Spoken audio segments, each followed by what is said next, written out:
Yamal, ballon d'or, Yamal numéro 10, Yamal extraterrestre, Yamal mérite-t-il tous ces titres, tous ces trucs et tout ça? Maintenant, on va se poser la question, pourquoi en fait Yamal n'aurait pas le ballon d'or?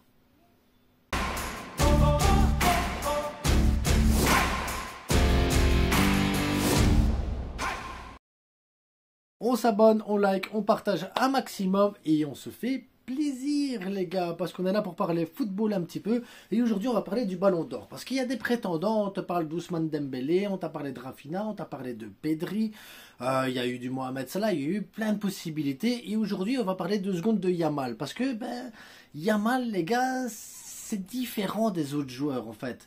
Quand tu vas regarder un Dembélé, tu vas regarder le parcours en Ligue des Champions, ce qu'il a gagné avec son équipe, le nombre de buts et de passes décisives qu'il a mis, et tu as dans ce même profil-là, tu as un Rafinha, combien de buts il a mis, combien de goals, combien d'assists, les titres, quel est l'apport et tout ça qu'il y a dans le jeu, et tu te dis, ouais, ça c'est des joueurs, en fait tu vas te baser sur les statistiques pour les comparer les uns avec les autres, et tu vas te dire, bah oui, il y a quand même une équivalence, et là tu vas arriver avec les titres, et te dire, regardez, il y en a un, peut-être il va gagner la Ligue des Champions, et donc, ben voilà, Dembélé pourrait être prétendant.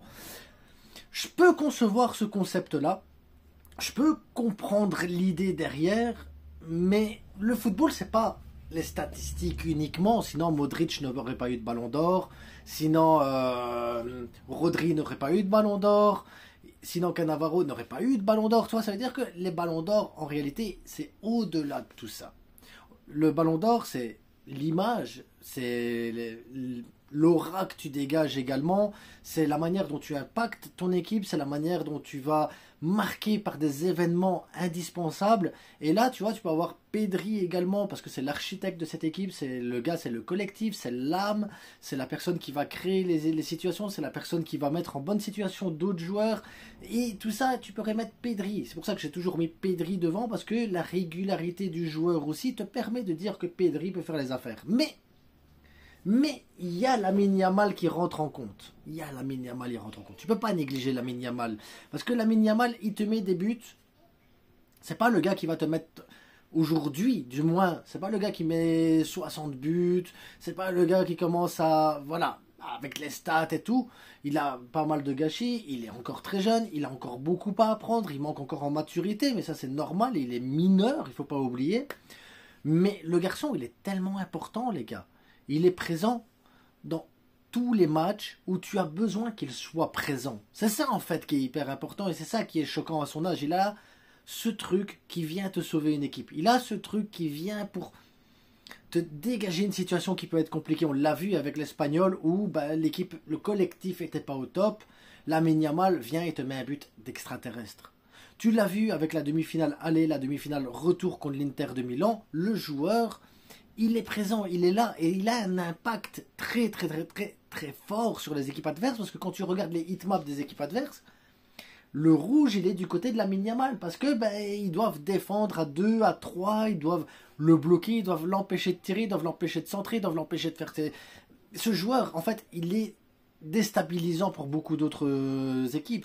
Tu peux pas te dire je vais jouer et on va mettre lui défenseur gauche et voilà c'est bon.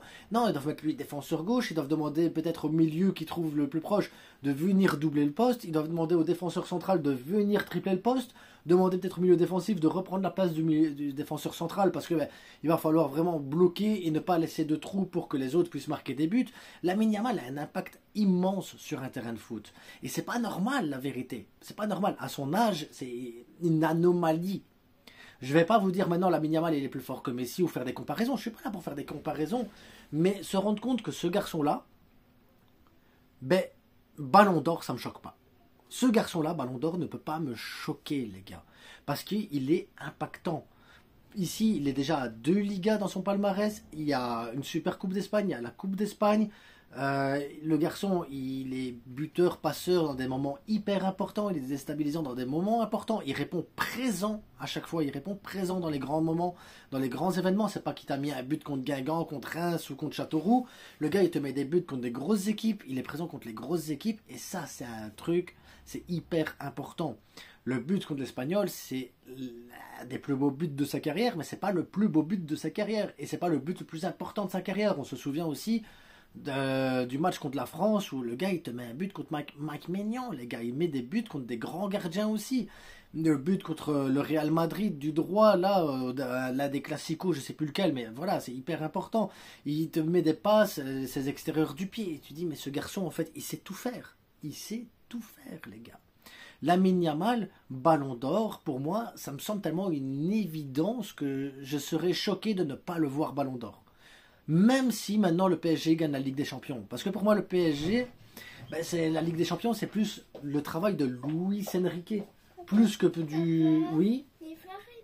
Bon, c'était petite interruption. Mais voilà, pour moi, le PSG, c'est l'image de Luis Enrique qui apporte quelque chose, un collectif. Et le PSG ressemble à un collectif aujourd'hui. Et c'est pour ça que je trouve que Ousmane Dembélé n'est pas le joueur le plus impactant de ce PSG. Ce qui impacte le PSG qualitativement, c'est un Hakimi qui monte, c'est un Désiré Doué qui fait des différences, c'est un Vitinha qui est bon dans sa place. Et en fait, tous les joueurs, tu les prends les uns avec les autres et tu te dis, ouais, le collectif complet du PSG travaille avec l'image de Luis Enrique. Et c'est Luis Enrique, pour moi, qui est vraiment représentatif de ce que apporte le PSG aujourd'hui en Europe. C'est pas un joueur. Que du côté du Barça, Hansi Flick a fait un travail immense. On est d'accord que tout ce que fait Hansi Flick est incroyable avec ce Barça-là. Mais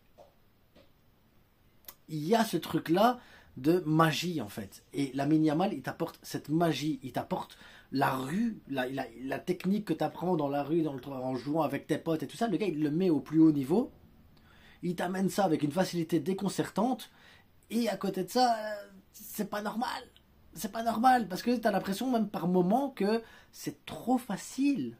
Le gars, il joue des demi-finales de Ligue des Champions, des quarts de finale, il joue des huitièmes, il joue contre des équipes, il joue le Real Madrid 3, 4, 5 fois sur la saison, et à chaque fois, ça semble facile. Et c'est pas normal à 17 ans.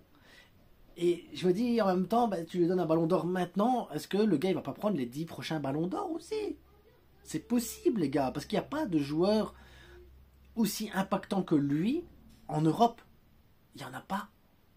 Il y a plein de joueurs talentueux en Europe. Il y a plein de joueurs qui ont un haut niveau. Il y a plein de joueurs qui peuvent faire des différences. Il y a plein de joueurs qui sont très bons. Mais Lamine Yamal, il est au-dessus du panier.